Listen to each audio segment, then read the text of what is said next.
بسم الله الرحمن الرحيم. الحمد لله الذي خلق السماوات والأرض وجعل الظلمات والنور، ثم الذين كفروا بربهم يعدلون. هو الذي خلقكم من طين ثم قضى أجلا، وأجل مسمى عنده، ثم أنتم تمترون. وهو الله في السماوات وفي الأرض، يعلم سركم وجهركم ويعلم ما تكسبون. وما تأتيهم من آية من آيات ربهم إلا كانوا عنها معرضين. فقد كذبوا بالحق لما جاءهم، فسوف يأتيهم أنباء ما كانوا به يستهزئون. ألم يروا كم أهلكنا من قبلهم من قرن مكناهم في الأرض ما لم نمكن لكم وأرسلنا السماء عليهم مدرارا، وجعلنا الأنهار تجري من تحتهم فأهلكناهم بذنوبهم، وأنشأنا من بعدهم قرنا آخرين. ولو نزلنا عليك كتابا في قرطاس فلمسوه بأيديهم لقال الذين كفروا إن هذا إلا سحر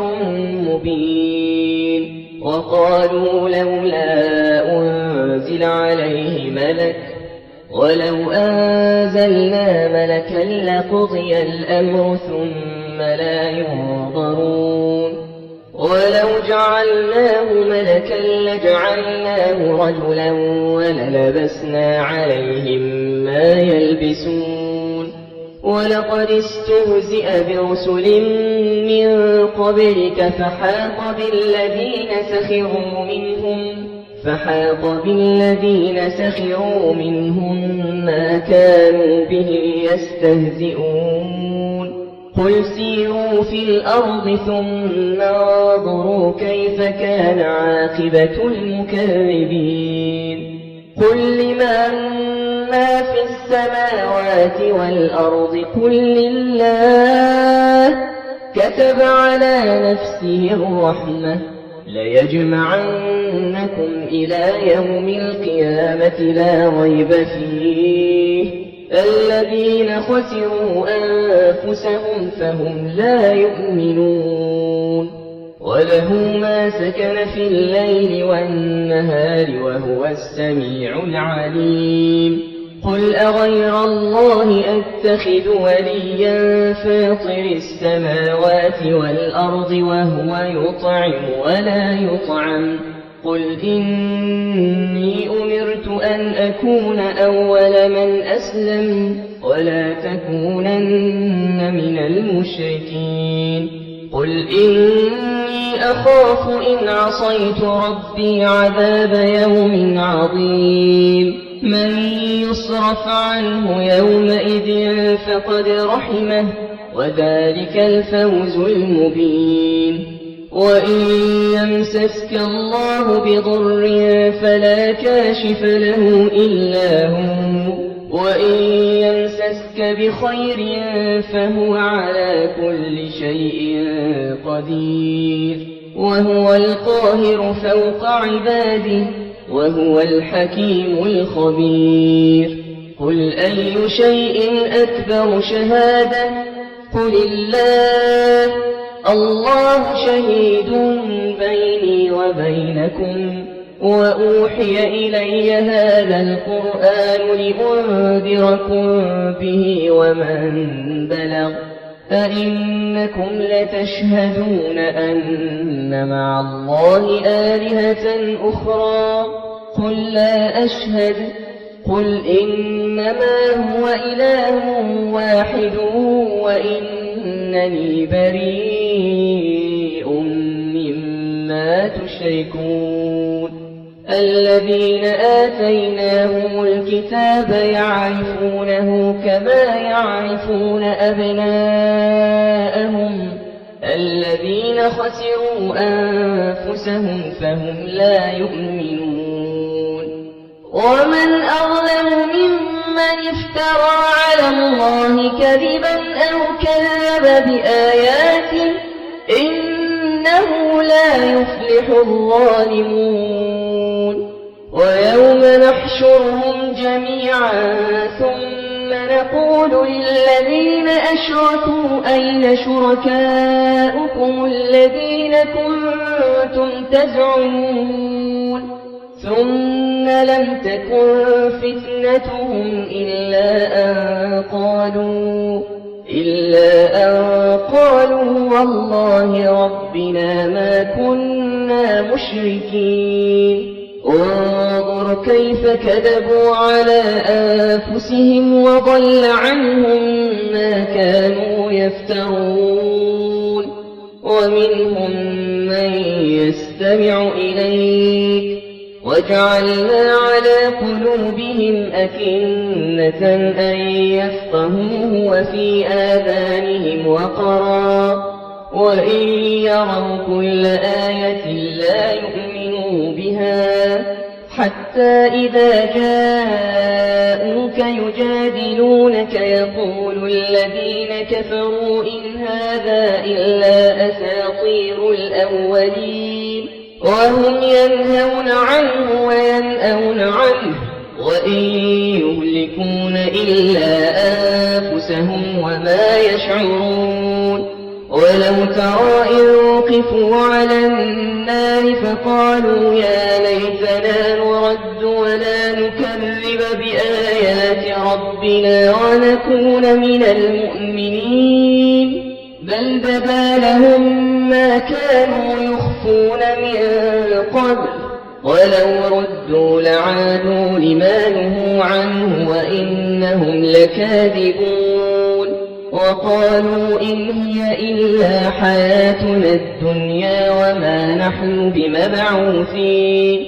ولو ترى إذ وقفوا على ربهم قال أليس هذا بالحق قالوا بلى وربنا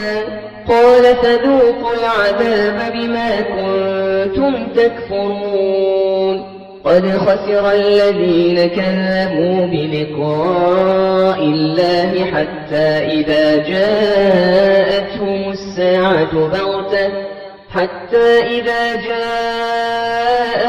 الساعة بغتة قالوا يا حسرتنا على ما فرطنا فيها وهم يحملون أوزارهم على ظهورهم ألا ساء ما يزرون وما الحياة الدنيا إلا لعب ولهو وللدار الآخرة خير للذين يتقون أفلا تعقلون قد نعلم إنه ليحزنك الذي يقولون فإنهم لا يكذبونك ولكن الظالمين بآيات الله يجحدون ولقد كذبت رسل من قبلك فصبروا على ما كذبوا وأوذوا حتى أتاهم نصرنا ولا مبدل لكلمات الله ولقد جاءك من نبأ المرسلين وإن كان كبر عليك إعراضهم فإن استطعت أن تبتغي نفقا في الأرض أو سلما في السماء فتأتيهم بآية ولو شاء الله لجمعهم على الهدى فلا تكونن من الجاهلين إنما يستجيب الذين يسمعون والموتى يبعثهم الله ثم إليه يرجعون وقالوا لولا نزل عليه آية من ربه قل إن الله قادر على أن ينزل آية ولكن أكثرهم لا يعلمون وما من دابة في الأرض ولا طائر يطير بجناحيه إلا أمثالكم ما فرطنا في الكتاب من شيء ثم إلى ربهم يحشرون والذين كذبوا بآياتنا صم وبكم في الظلمات من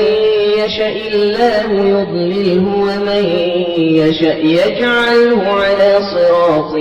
مستقيم قل أرأيتكم إن أتاكم عذاب الله أو أتتكم الساعة أغير الله تدعون إن كنتم صادقين بل إياه تدعون فيكشف ما تدعون إليه إن شاء وتنسون ما تشركون ولقد أرسلنا إلى من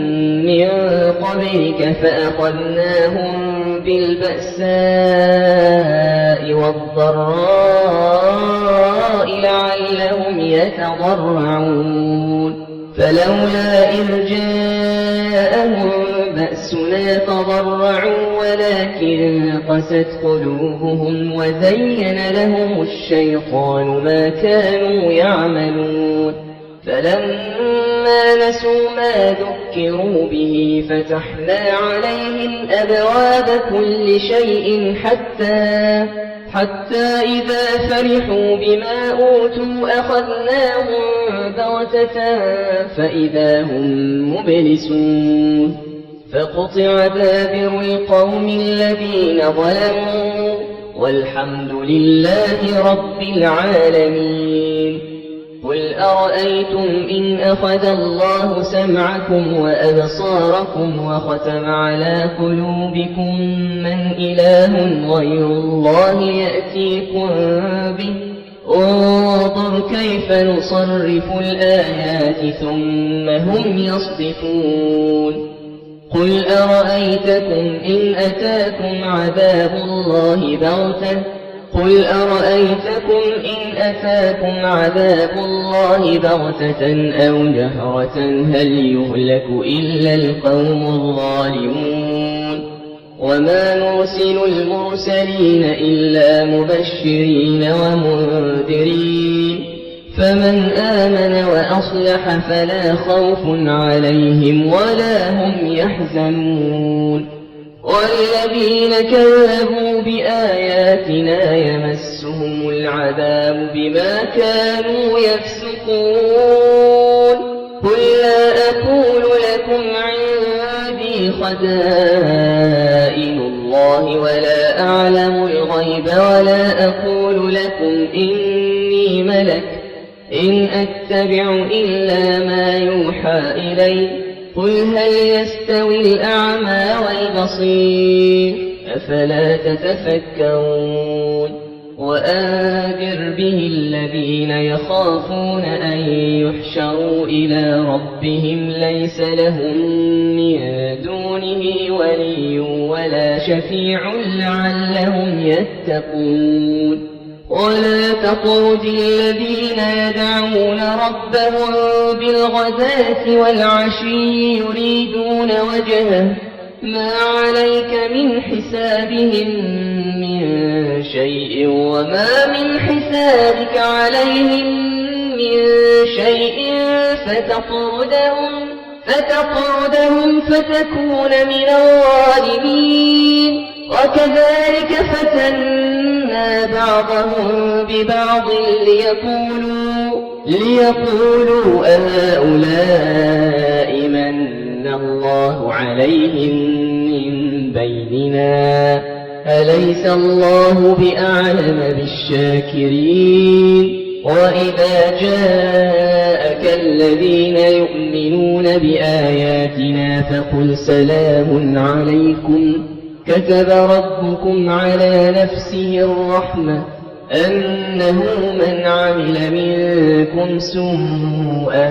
بجهالة ثم تاب من بعده وأصلح فأنه غفور رحيم وكذلك نفصل الآيات ولتستبين سبيل المجرمين قل إني نهيت أن أعبد الذين تدعون من دون الله قل لا أتبع أهواءكم قد ضللت إذا وما أنا من المهتدين قل إني على بينة من ربي وكذبتم به ما عندي ما تستعجلون به إن الحكم إلا لله يقص الحق وهو خير الفاصلين قل لو أن عندي ما تستعجلون به لقضي الأمر بيني وبينكم والله أعلم بالظالمين وعنده مفاتح الغيب لا يعلمها إلا هو ويعلم ما في البر والبحر وما تسقط من ورقة إلا يعلمها ولا حبة في ظلمات الأرض ولا رطب ولا يابس إلا في كتاب مبين وهو الذي يتوفاكم بالليل ويعلم ما جرحتم بالنهار ثم يبعثكم فيه ليقضى أجل مسمى ثم إليه مرجعكم ثم ينبئكم بما كنتم تعملون وهو القاهر فوق عباده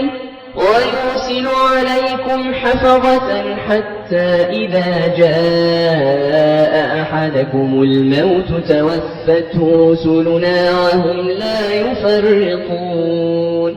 ثم ردوا إلى الله مولاهم الحق ألا له الحكم وهو أسرع الحاسبين قل من ينجيكم من ظلمات البر والبحر تدعونه تضرعا وخفية لئن آجانا من هذه لنكونن من الشاكرين قل الله ينجيكم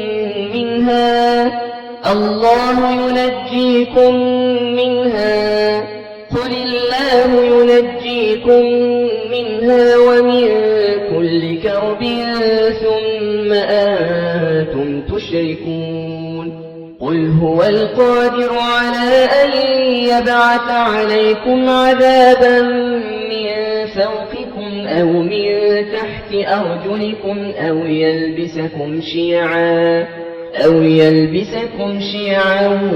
ويذيق بعضكم بأس بعض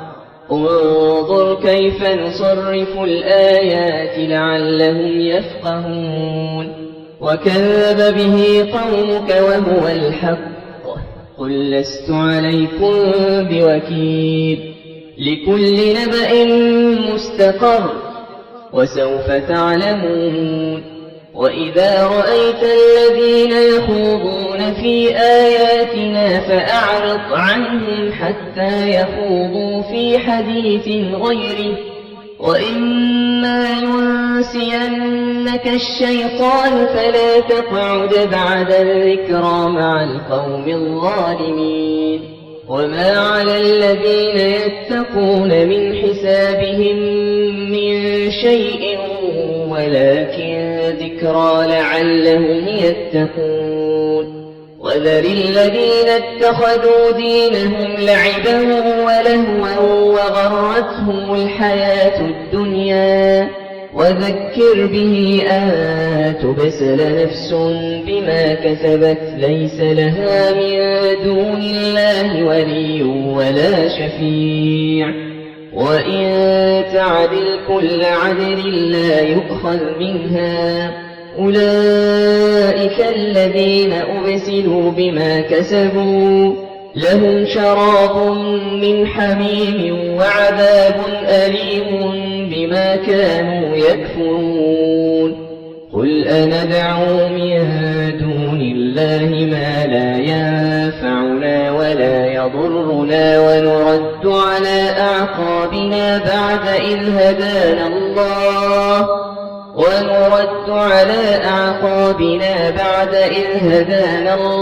كالذي استهوته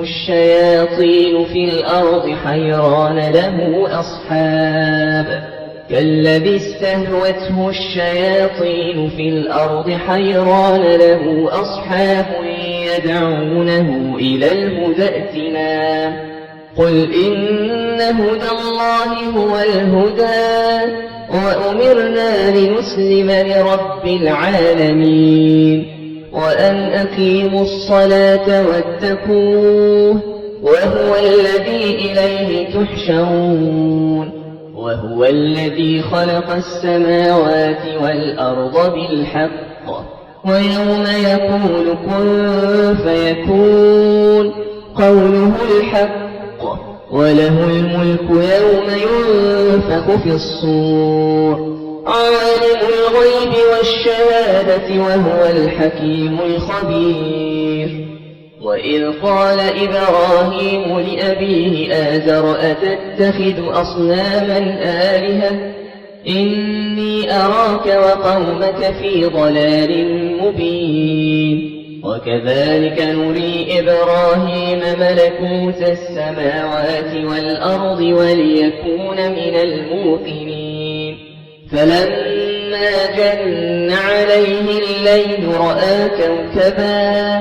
قال هذا ربي فلما أفل قال لا أحب الآفلين فلما رأى القمر بازغا قال هذا ربي فلما أفل قال لئن لم يهدني ربي لأكونن من القوم الضالين فلما رأى الشمس بازغة قال هذا ربي هذا أكبر فلما أفلت قال يا قوم إني بريء مما تشركون إني وجهت وجهي للذي فطر السماوات والأرض حنيفا وما أنا من المشركين وحاجه قومه قال أتحاجوني في الله وقد هدان ولا أخاف ما تشركون به إلا أن يشاء ربي شيئا وسع ربي كل شيء علما أفلا تتذكرون وكيف أخاف ما أشركتم ولا تخافون أنكم أشركتم بالله ما لم ينزل به عليكم سلطانا فأي الفريقين أحق بالأمن إن كنتم تعلمون الذين آمنوا ولم يلبسوا إيمانهم بظلم أولئك لهم الأمن وهم مهتدون وتلك حجتنا آتيناها إبراهيم على قومه نرفع درجات من نشاء إن ربك حكيم عليم ووهبنا له إسحاق ويعقوب كلا هدينا ونوحا هدينا من قبل ومن ذريته داود وسليمان وأيوب ويوسف وموسى وهارون وكذلك نجزي المحسنين وزكريا ويحيى وعيسى وإلياس كل من الصالحين وإسماعيل واليسع ويونس ولوطا وكلا فضلنا على العالمين ومن آبائهم وذرياتهم وإخوانهم واجتبيناهم وهديناهم إلى صراط مستقيم ذلك هدى الله يهدي به من يشاء من عباده ولو أشركوا لحبط عنهم ما كانوا يعملون أولئك الذين آتيناهم الكتاب والحكم والنبوة فإن يكفر بها هؤلاء فقد وكلنا بها قوما ليسوا بها بكافرين أولئك الذين هدى الله فبهداه مقتده قل لا أسألكم عليه أجرا إن هو إلا ذكرى للعالمين وما قدر الله حق قدره إذ قالوا ما أنزل الله على بشر من شيء قل من أنزل الكتاب الذي جاء به موسى نورا وهدى للناس تجعلونه قراطيس تبدونها وتخفون كثيرا وعلمتم ما لم تعلموا أنتم ولا آباؤكم قل الله ثم ذرهم في خوضهم يلعبون وهذا كتاب أنزلناه مبارك مصدق الذي بين يديه ولتنذر أم القرى ومن حولها والذين يؤمنون بالآخرة يؤمنون به وهم على صلاتهم يحافظون ومن أظلم ممن افترى على الله كذبا أو قال أوحي إلي ولم يوح إليه شيء ومن قال سأنزل مثل ما أنزل الله ولو ترى إذ الظالمون في غمرات الموت والملائكة باسطوا أيديهم أخرجوا أنفسكم اليوم تجزون عذاب الهون بما كنتم تقولون على الله غير الحق وكنتم عن آياته تستكبرون ولقد جئتمونا فرادا كما خلقناكم أول مرة وتركتم ما خولناكم وراء ظهوركم وما نرى معكم شفعاءكم الذين زعمتم أنهم فيكم شركاء لقد تقطع بينكم وضل عنكم ما كنتم تزعمون إن الله فالق الحب والنوى يخرج الحي من الميت ومخرج الميت من الحي ذلكم الله فأنى تؤفكون فالق الإصباح وجعل الليل سكنا والشمس والقمر حسبانا ذلك تقدير العزيز العليم وهو الذي جعل لكم النجوم لتهتدوا بها في ظلمات البر والبحر قد فصلنا الآيات لقوم يعلمون وهو الذي أنشأكم من نفس واحدة فمستقر ومستودع قد فصلنا الآيات لقوم يفقهون وهو الذي أنزل من السماء ماء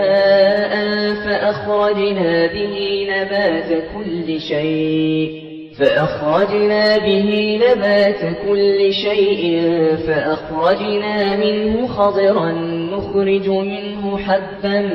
متراكبا ومن النخل من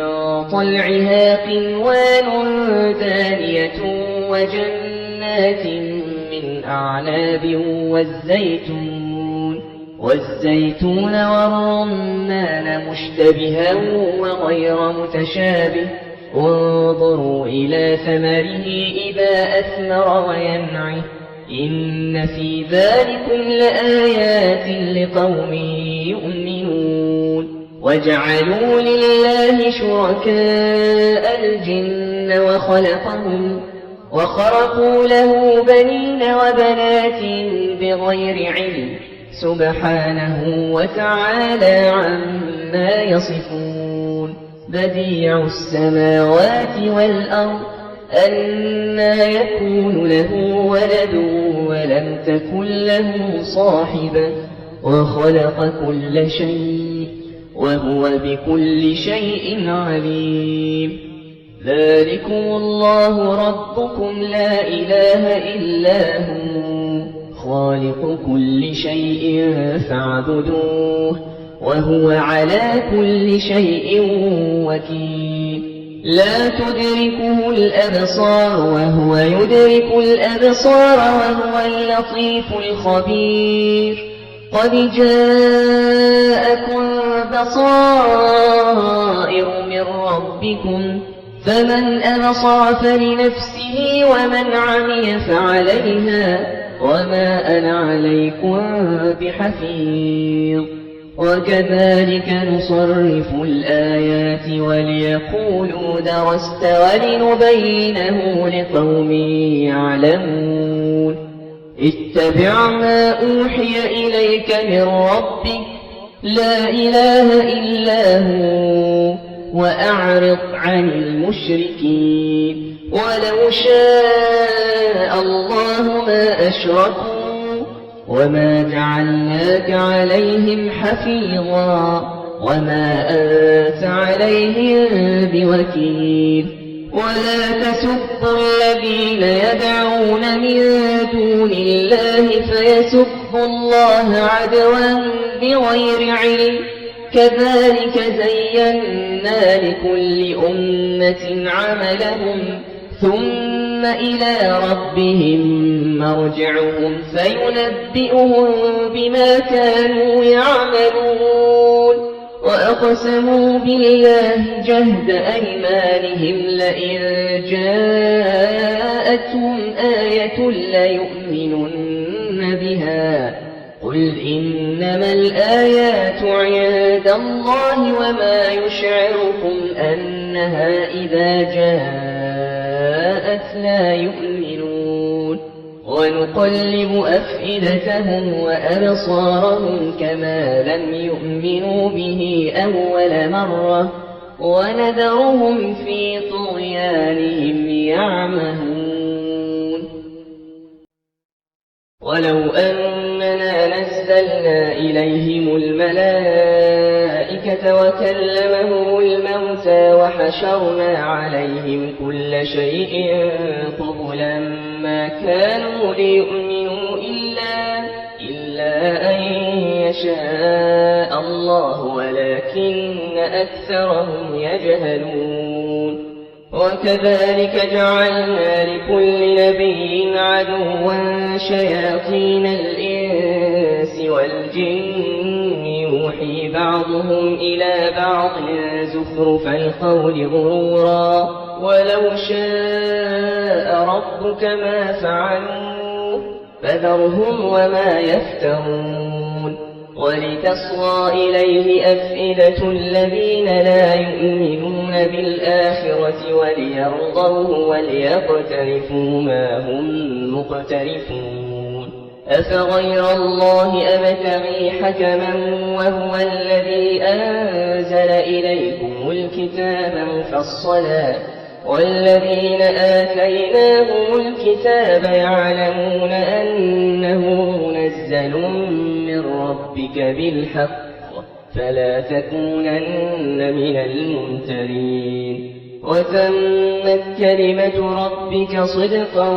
وعدلا لا مبدل لكلماته وهو السميع العليم وإن تطع أكثر من في الأرض يضلوك عن سبيل الله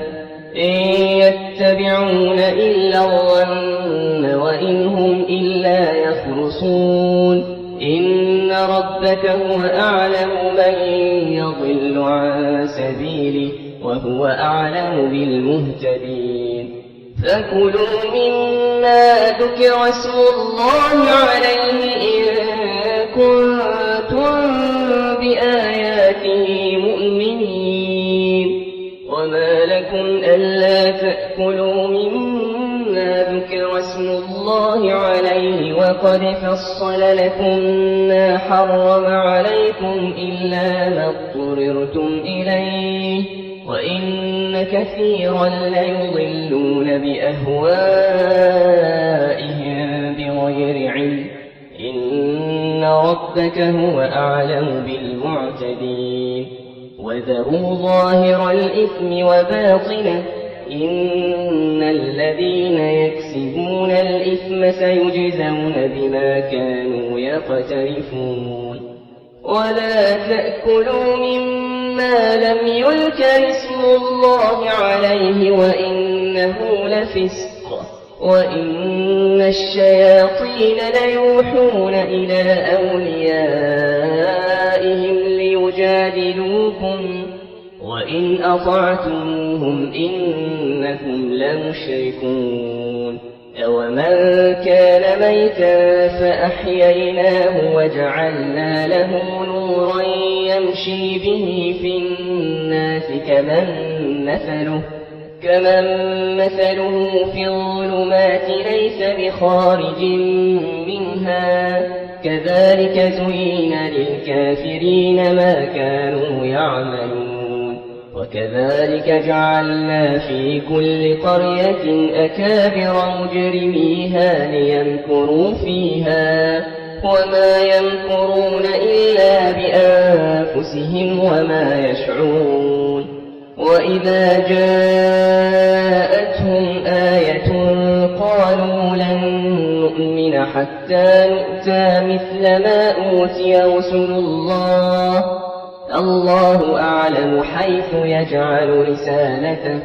سيصيب الذين أجرموا صغار عند الله وعذاب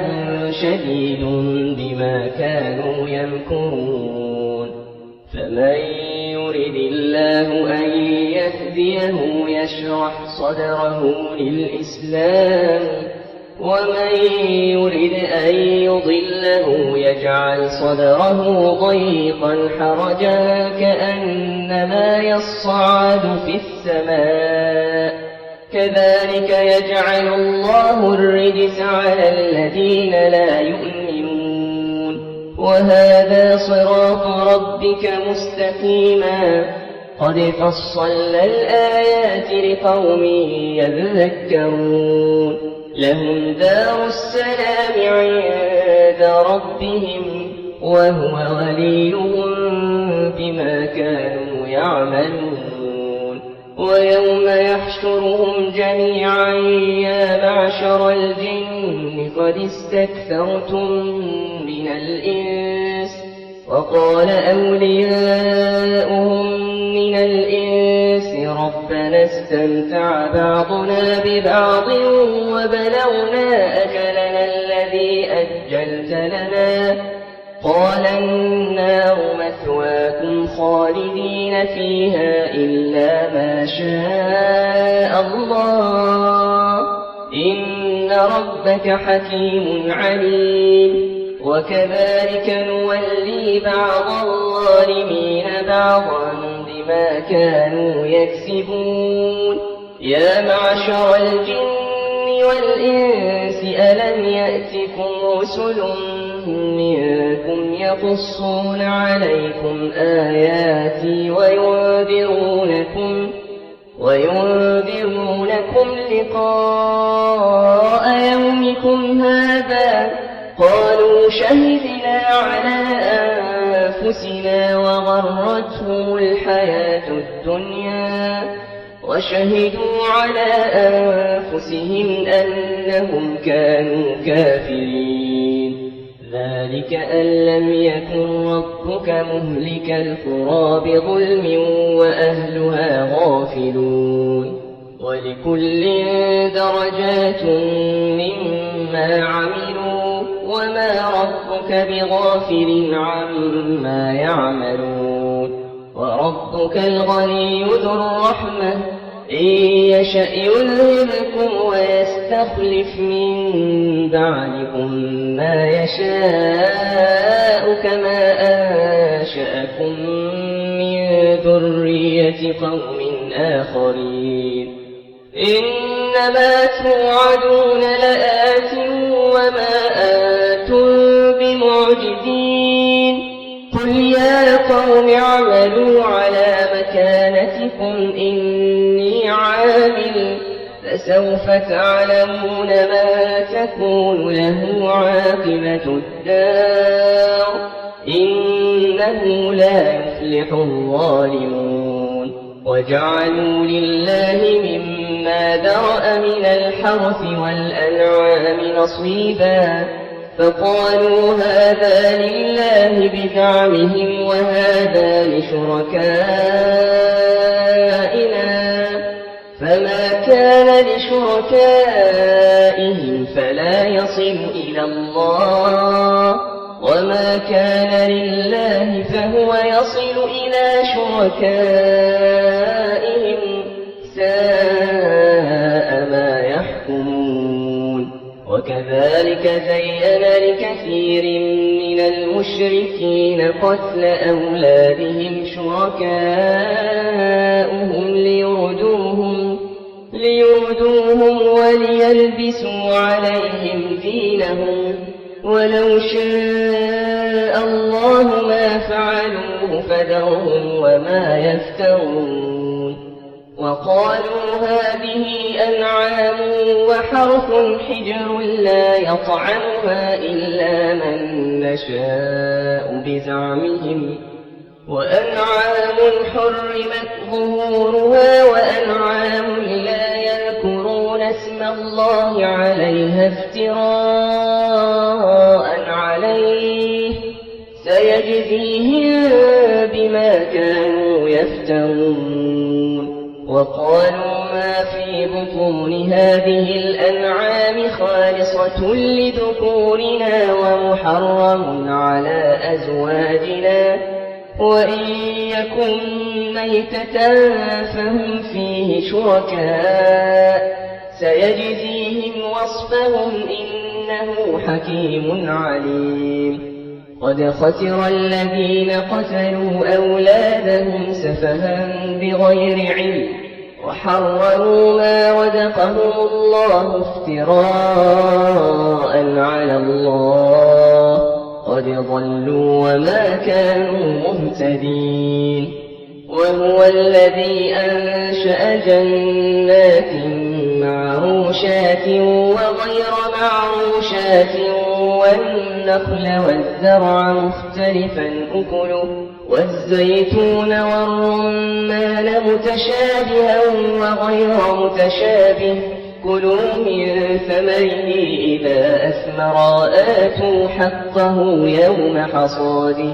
ولا تسرفوا إنه لا يحب المسرفين ومن الأنعام حمولة وفرشا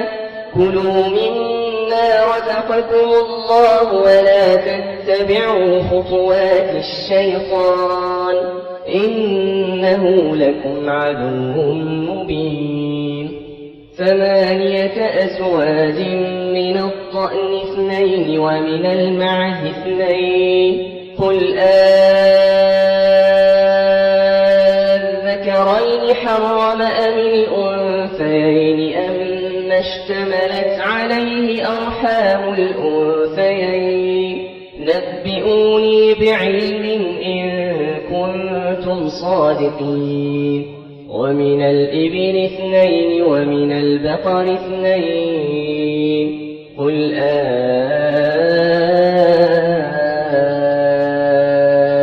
أذكرين حرم أم الأنثيين أما اشتملت عليه أرحام الأنثيين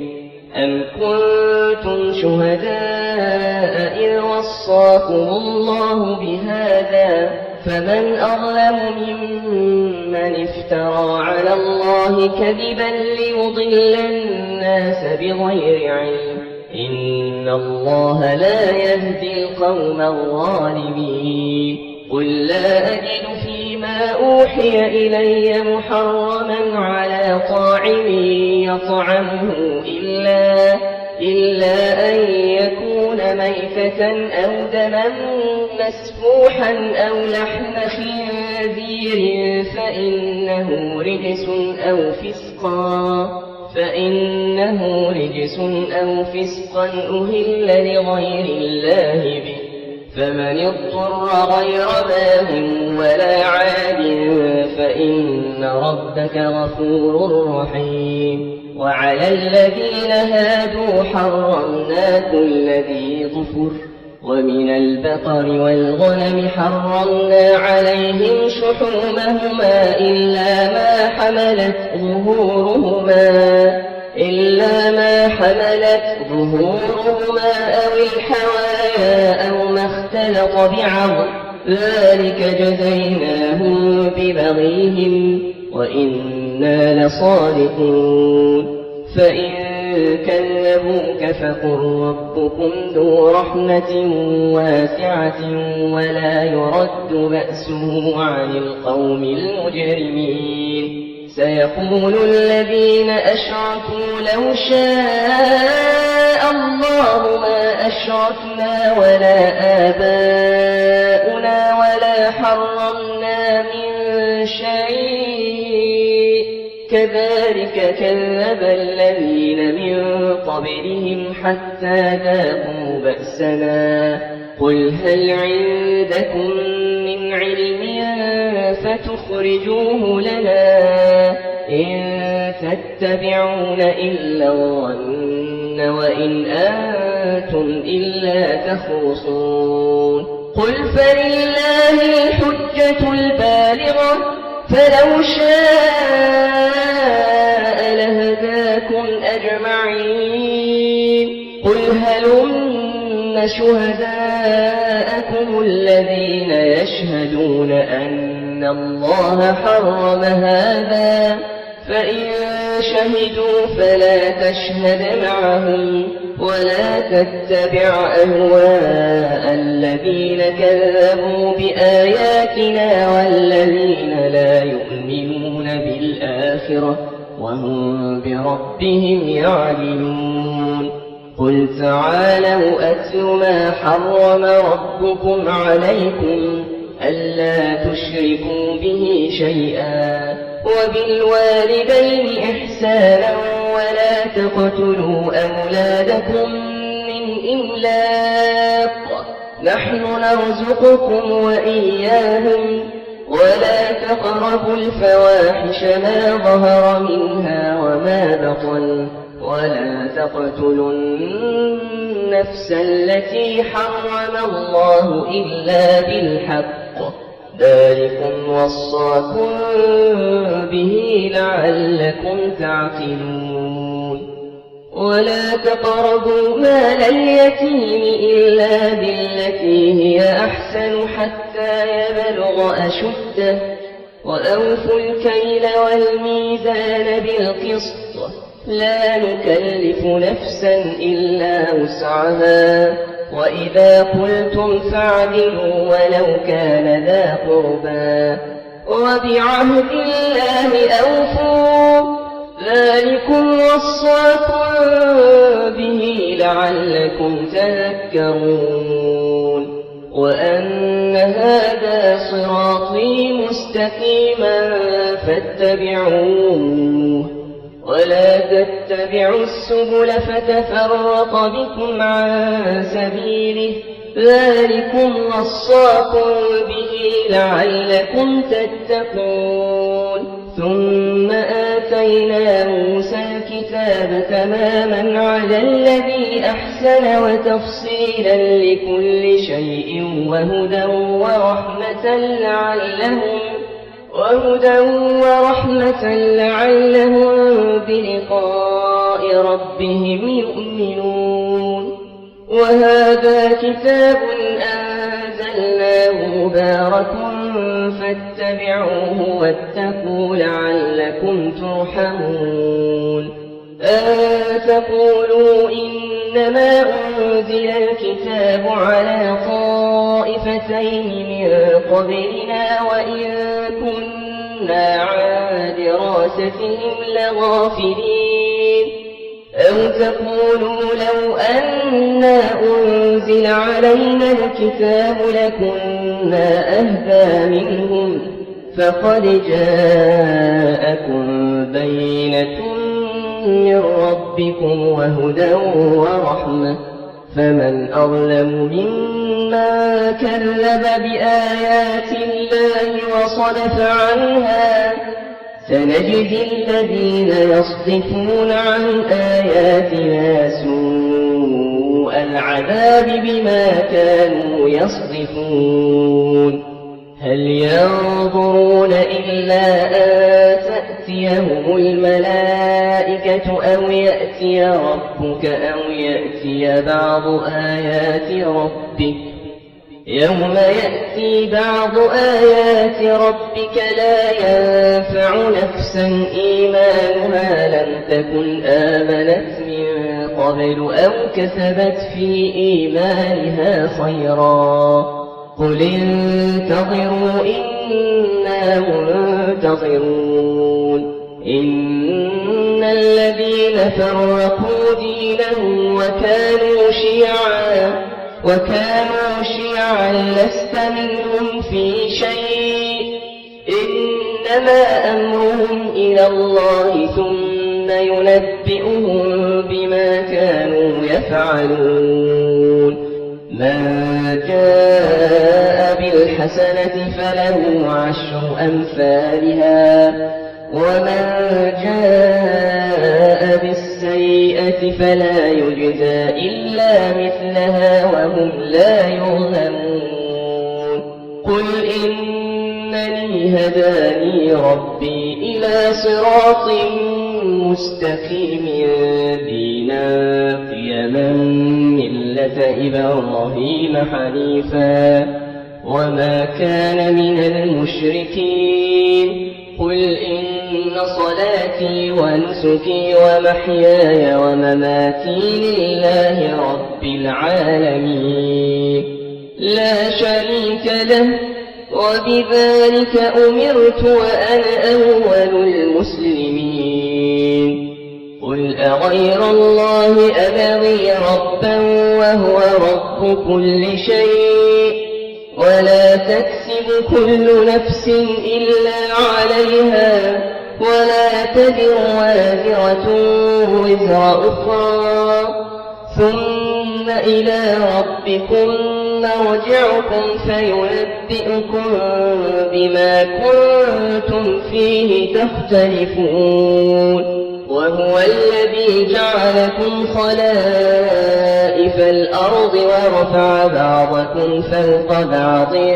درجات ليبلوكم فيما آتاكم